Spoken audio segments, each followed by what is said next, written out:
Welcome back. I want you to close your eyes. Just think about right before you started in CYDEO.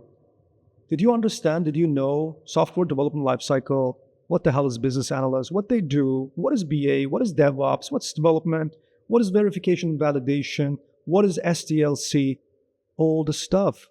Now, when you look back, isn't it that you can see the difference between day one and the day now? And I cannot imagine by the end of this program, the feeling that you're on top of the summit when you look back and say, you know what, I came through the long way. Now I know, okay, software development, agile scrum methodology, software testing, all these tools like Selenium, Playwright, Java, Python, artificial intelligence, I am totally transformed person. I think that day is coming, but every day I want you to remember, do not compare yourself to some smart guys in the class, because as soon as you're better than yesterday, better than last week, better than last month, better than last year, you're moving in the right direction. Let's come back to today's topic. We talk about SDLC, and in SDLC, we talk about requirement engineering, requirement document. We talk about what's the responsibility of BA, business analyst. So we know that after requirement gathering is done, we will have development environment. We're going to dig into development a little bit deeper today. But once development is done, we will have QA. Because this program is about quality assurance, software testing, and test automation, in the future classes, we're going to dig into software testing in very, very details. So in today's video, I don't want to talk about QA part.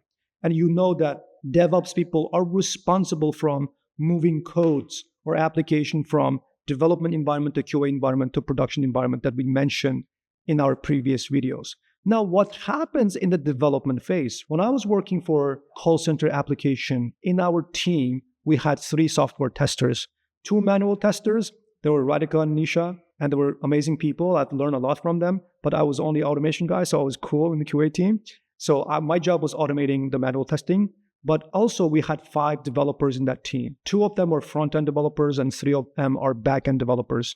Now, what front-end developers do? We did talk about applications have front end and the back end. Front end is the UI, user interface, or graphical user interface. What does that mean?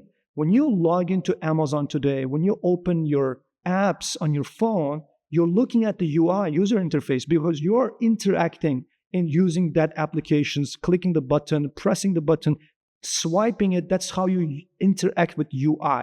So in my team, when I was working for call center applications, there were 2 front-end developers. And the front-end developers are responsible for building UI, which generally they use JavaScript and React and CSS and HTML.